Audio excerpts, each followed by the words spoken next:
Worlders, welcome back to my channel. My name is Emma and I am here to film my December Wheel of TBR.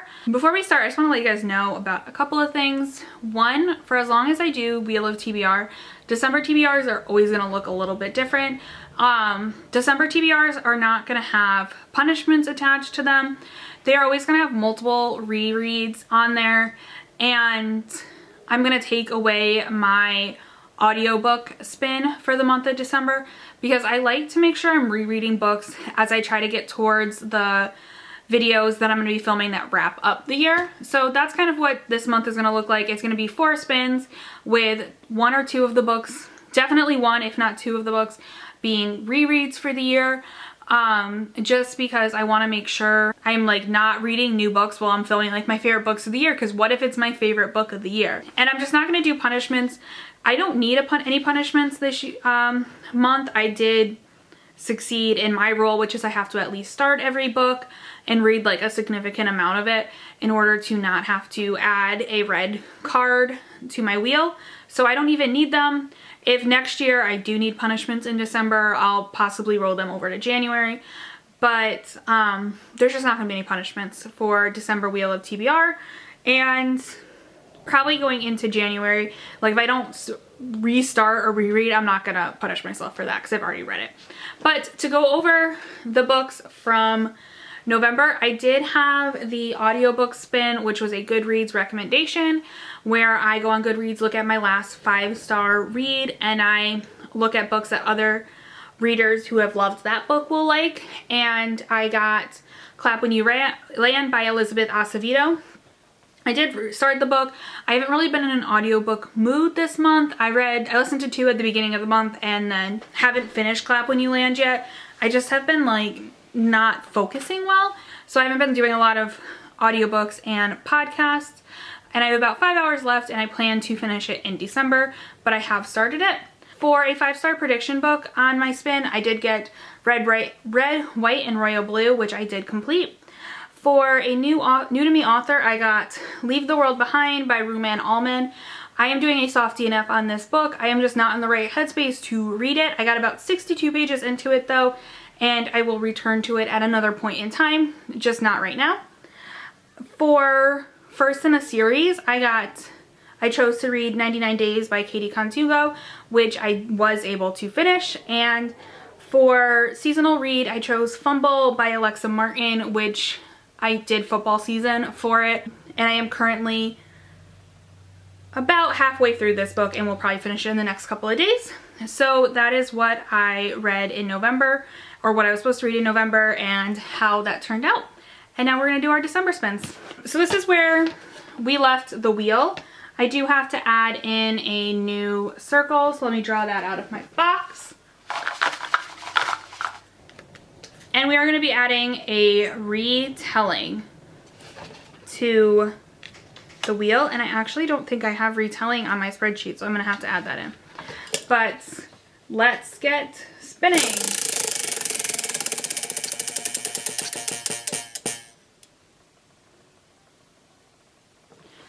So the first thing that I spun was an LGBTQ plus book.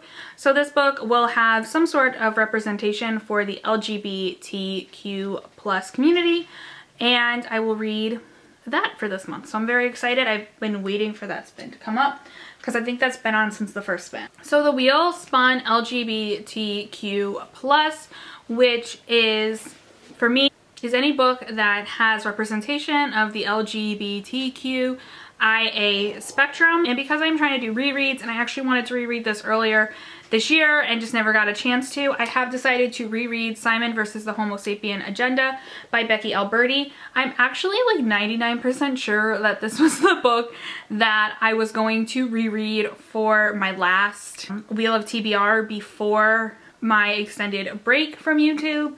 And I promise you I did not read it that month. I actually started a reading rut and I don't know if I finished any books from that Wheel of TBR.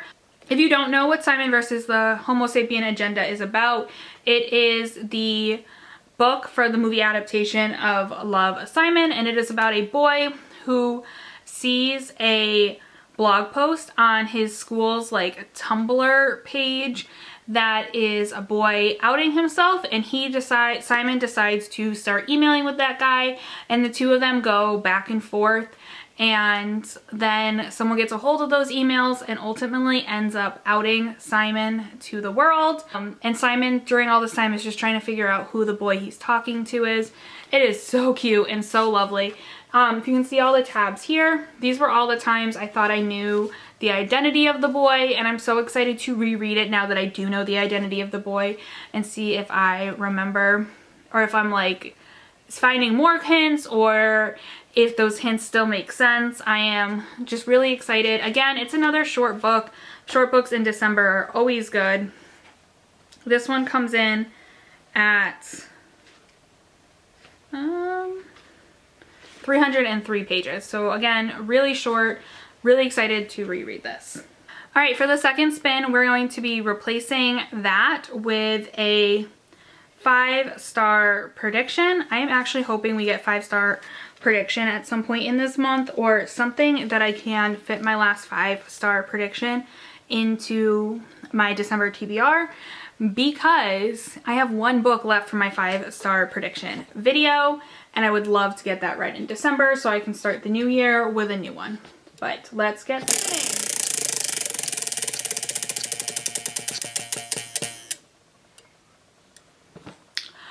I am adding in a rule that if it's the one I just replaced, it doesn't count, so I am going to spin again because that's crazy.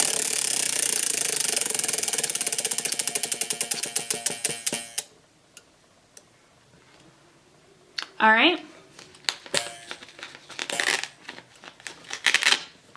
The second spin was for a sequel, so I will go and look at my shelves and pick a sequel to read in the month of December. So the wheel spun a sequel, and for sequels I chose to read 99 Days by Katie Contugno. Spoiler alert, if you guys choose to watch my November wrap-up, you will learn that I was not a huge fan of the book 99 Days by Katie Contugno, but I was interested in seeing how the story ultimately ended up wrapping up and ending. So I did decide that I would just read 9 Days and 9 Nights for the sequel option now and just kind of get it over with. Plus it is a short book. It only comes in at 263 pages, so it's gonna be super fast for the month of December as I'm trying to get those last few books on my list for final videos. But because it is a sequel, I don't want to give too much information about it, but let's just say Molly Barlow is going to Europe on a 9-day, 9-night trip, and on the first day she runs into someone from her past, and her current boyfriend invites that person and their girlfriend to join them on a little trip, and I'm guessing some similar stuff ensues. And we're going to replace the sequel circle. We're going to replace the sequel circle with a book by a favorite author. That would be a good one to get for reread month. And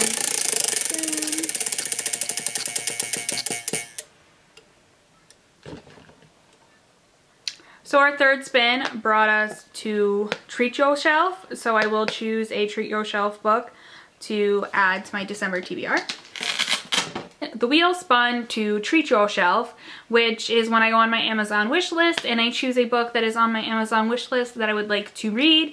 And I was going through my Amazon wish list and I realized that Escaping Houdini was on the list, and I was like, perfect, because in 2019 and 2020 I have the first book that I read those months or those years were books in the Stalking Jack the Ripper series.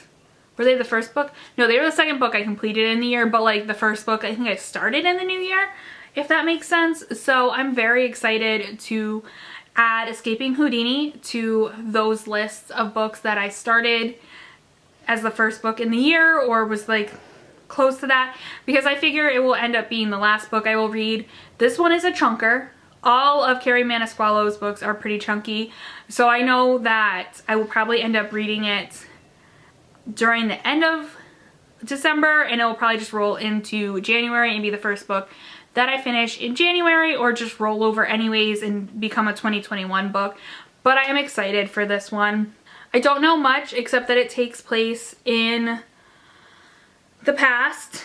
The first book took place during Stalking Jack the Ripper, and I can't remember when that is, but it's during that time, and they are taking a big ship across the ocean from England to the States, and I'm guessing that murders will ensue and that it will have something to do with Houdini, and I'm just, your girl's excited. To replace the trio shelf circle, we are going to have a standalone circle. All right, and then we are going to do one final spin for spin number 4.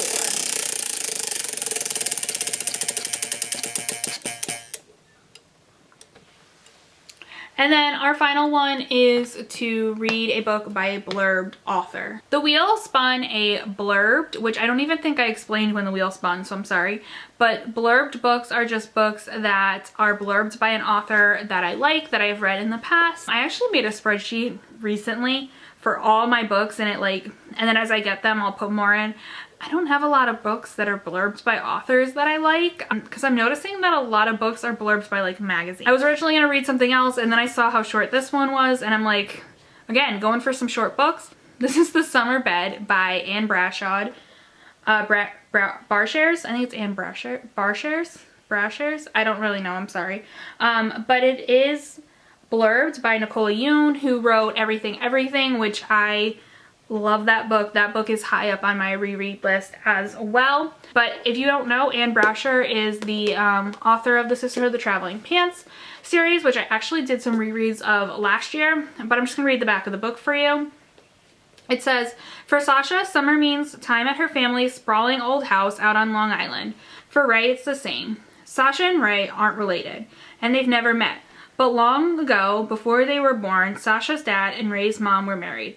Then came a bitter divorce, remarriages, and a new generation of children.